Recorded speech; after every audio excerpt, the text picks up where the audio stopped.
Hello friends, welcome to our channel Trihan's blog. আজকের নতুন ভিডিওতে আপনাদের সকলকে স্বাগত জানাই। আজকে আমি শেয়ার করতে চলেছি বাচ্চাদের জন্য দুটো পুষ্টিকর ব্রেকফাস্ট রেসিপি।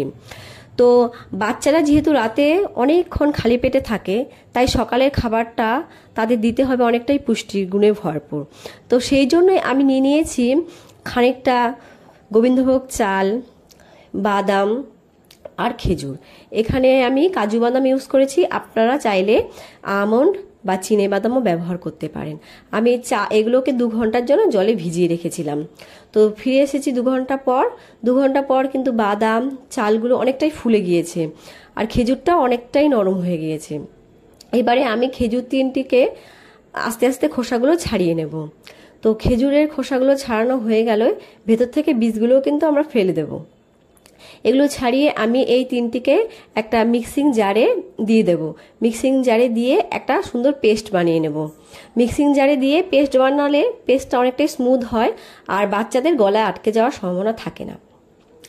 তো আমি এবার এটাকে পেস্ট করে নিয়ে ফিরে আসছি। তো আমার পেস্টটা রেডি হয়ে গেছে। এবার আপনারা দেখুন পেস্টটা কেমন হয়েছে দেখতে। তো আমি এবার মিক্সিং জারের ঢাকনাটা খুলে নিলাম। দেখুন পেস্টটা কি দারুণ হয়েছে দেখতে। আমি এবারে এটাকে একটা বাটিতে ঢেলে নেব। এই মিশ্রণটা আমি বাটিতে ঢেলে নিয়ে আমি চলে আসব আমার রেসিপিতে। এখানে আমি বাদামকে ব্যবহার করেছি। বাদাম কিন্তু পুষ্টিগুণে ভরপুর, কারণ বাদামে এত পুষ্টিগুণ রয়েছে যে আপনাদের বলে শেষ করা যাবে না। তো আমি এটা বাটিতে ঢেলে নিয়ে এসেছি। এবার আমি চলে যাব আমার মূল রেসিপিতে। তো চলে আসলাম আমার মূল রেসিপিতে। আমি প্রথমেই ইন্ডাকশনে একটা পাত্র বসিয়ে নিয়েছি, তাতে খানিক জল দিয়ে দিলাম, খাবারের জল। কিন্তু আপনারা কিন্তু বুঝে জল দেবেন, কারণ এই মিশ্রণটা কিন্তু অনেকটাই জল টানে। এবার জলটা ফুটে গেলেই আমি মিশ্রণটা এখানে মিশিয়ে দেব। এখানে আমি কাজু বাদাম ব্যবহার করেছি। যে কোনো বাদামই কিন্তু বাচ্চাদের হজম সিস্টেমটাকে উন্নত করে আর বাচ্চাদের হাড় দাঁত গঠনে সাহায্য করে, বাচ্চাদের স্মৃতিশক্তিও কিন্তু উন্নত করে। এছাড়া আমি এখানে ব্যবহার করেছি খেজুর। খেজুরে রয়েছে ভিটামিন, মিনারেল, অ্যান্টিঅক্সিডেন্ট, যা বাচ্চাদের স্বাস্থ্য ক্ষেত্রে খুবই উন্নতি করে আর এটা কিন্তু বাচ্চাদের রোগ প্রতিরোধে সাহায্য করে। তো আমি মিশ্রণটিকে গরম জলের মধ্যে চামচ দিয়ে মিশিয়ে নিলাম। এবার মিশিয়ে এটাকে খানিকক্ষণের জন্য ফুটিয়ে নেব। 15 মিনিট মতো ফুটে গেলেই কিন্তু আমাদের খাবারটা রেডি হয়ে যাবে। আর আমাদের কিন্তু ঘন ঘন এভাবে নেড়ে চেড়ে নিতে হবে, কারণ না হলে তলায় এটা আটকে যাবে। তো যদি কোনো বাচ্চার চালে গোবিন্দভোগ চাল খেলে যদি সমস্যা হয়ে থাকে, তাহলে আপনারা কিন্তু এখানে সেদ্ধ চাল ব্যবহার করে নেবেন। আবার কোনো বাচ্চার কিন্তু বাদামে অ্যালার্জি থাকে, তাহলে আপনারা বাদামটাকে স্কিপ করে যাবেন। বাদামের বদলে এখানে কলাও ইউজ করতে পারেন। তো দেখুন আমার খাবারটা প্রায় রেডি হয়ে আসছে, অনেকটাই ফুটে গেছে। তো এরকমভাবে আমরা ঘন ঘন করে নেব। আপনার বাচ্চারা যেমন ঘন খেতে পছন্দ করে আপনারা সেভাবেই নামাবেন। যদি মনে হয় যে এটা বেশি ঘন হয়ে গেছে, তাহলে আপনারা একটু জল দিয়ে এটাকে পাতলা করে নিতে পারেন। তো প্রায় আমার এটা রেডি হয়ে এসছে। এটা আরও খানিকক্ষণ ফুটে গেলেই আমি এই মিশ্রণটাকে নামিয়ে নেব। নামিয়ে নিলেই আমার বাচ্চা এটা খাওয়ার জন্য রেডি হয়ে যাবে। এই খাবারটা কিন্তু অনেকটাই সুস্বাদু হয়। আমি আমার বাচ্চাকে কোনো খাবার খাওয়ানোর আগে আমি নিজে ট্রাই করে দেখি।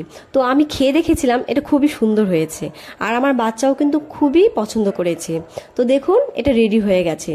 এটা কিন্তু আপনারা সকালের দিকেই খাওয়াতে পারেন, যদি মনে করেন দুপুরেও খেতে পারেন, যেহেতু চাল রয়েছে। তো আমার খাবারটা রেডি হয়ে গেছে। এবারে আমি চলে আসব আমার দ্বিতীয় রেসিপিতে। দ্বিতীয় রেসিপির জন্য আমার লাগছে সাবু, পাকা কলা আর আপেল। আমি সাবুকে কিন্তু সারা রাত ভিজিয়ে রেখেছিলাম। ওভারনাইট সাবু ভিজিয়ে রাখলে সাবুটা অনেক তাড়াতাড়ি তৈরি হয়ে যায়। তো আমি এইবারে আপেল আর কলার খোসা ছাড়িয়ে নিয়ে আসলাম।